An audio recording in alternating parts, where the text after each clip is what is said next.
नमस्कार। कभी सोचा है कि कैसे सिर्फ एक लड़ाई ने भारत का नक्शा हमेशा हमेशा के लिए बदल दिया?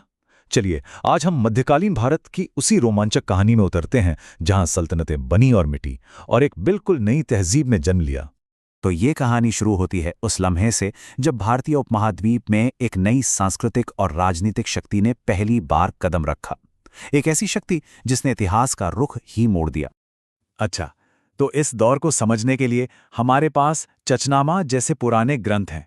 और एक बात साफ कर दूं, ये सिर्फ लड़ाइयों का ब्यौरा नहीं देते, बल्कि ये बताते हैं कि कैसे सिंध पर अरबों का हमला दरअसल दो अलग अलग दुनियाओं के बीच एक बहुत लंबे और गहरे रिश्ते की बस एक शुरुआत थी।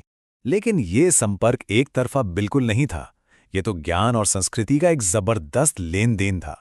जरा सोचिए, भारत का दशमलव सिस्टम यहीं से अरब दुनिया से होते हुए यूरोप तक पहुंचा, और मॉनसून जैसा हमारा लफ्ज पूरी दुनिया की जुबान पर चढ़ गया।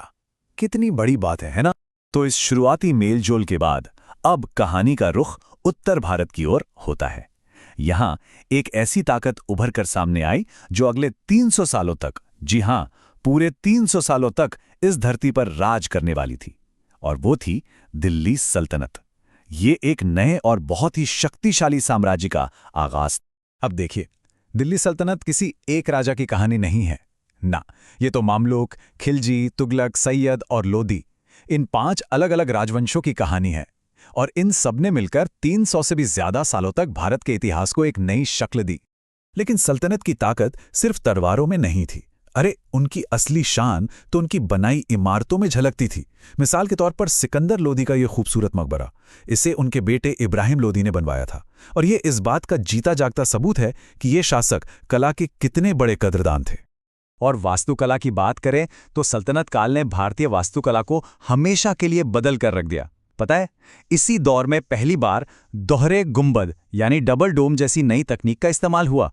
ये उस जमाने की इंजीनियरिंग और कला का एक शानदार नमूना था, वाकई में।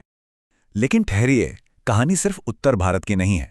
जब उत्तर में दिल्ली सल्तनत का परचम लहरा रहा था, ठीक उसी समय दक्षिण में एक और महाशक्ति अपनी पूरी शानो शौकत से उभर रही थी।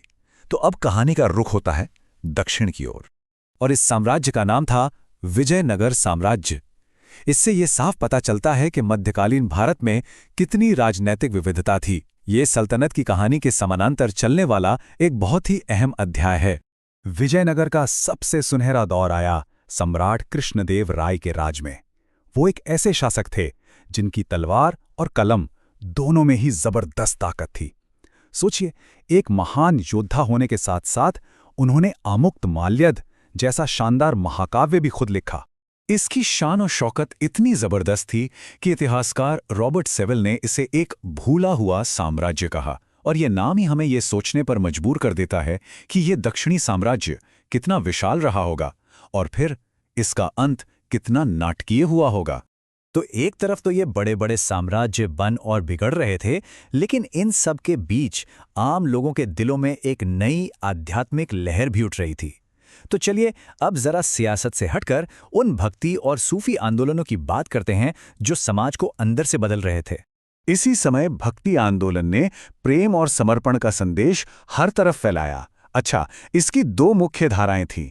एक थी सगुण भक्ति, जहां ईश्वर को किसी रूप में पूजा जाता था, जैसे मीराबाई ने कृष्ण को पूजा। और दूसरी थी निर्गुण भक्ति, जहां कबीर और गुरु नानक जैसे संतों ने एक निराकार, एक यूनिवर्सल ईश्वर की बात की। और सच कहूं तो ये दौर एक बहुत ही खूबसूरत आध्यात्मिक संगम का गवाह बना। सूफी संतों और भक्ति कवियों दोनों की शिक्षाओं में ईश्वर के लिए प्रेम का एक जैसा ही तो संदेश था। और इसी मेलजोल ने एक ऐसी साझा विरासत बनाई जो आज भी भारत की पहचान का एक अहम हिस्सा है। और अब हम कहानी के उस सबसे निर्णायक मोड़ पर आ पहुंचे हैं।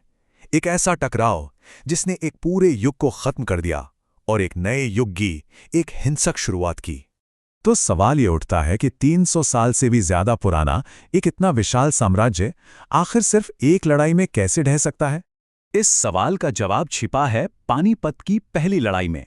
साल था 1526। जरा उस मंजर की कल्पना कीजिए। एक तरफ थी बाबर की मुट्ठी भर सेना और दूसरी तरफ सुल्तान इब्राहिम लोधी की विशाल, लगभग अजय लगने वाली फौज। इस लड़ाई का नतीजा भारत का मुकद्दर लिखने वाला था। तो सवाल ये है कि बाबर ने ये नामुमकिन काम कर कैसे दिखाया? जवाब था उसकी बिल्कुल नई क्रांतिकारी सैन्य रणनीति।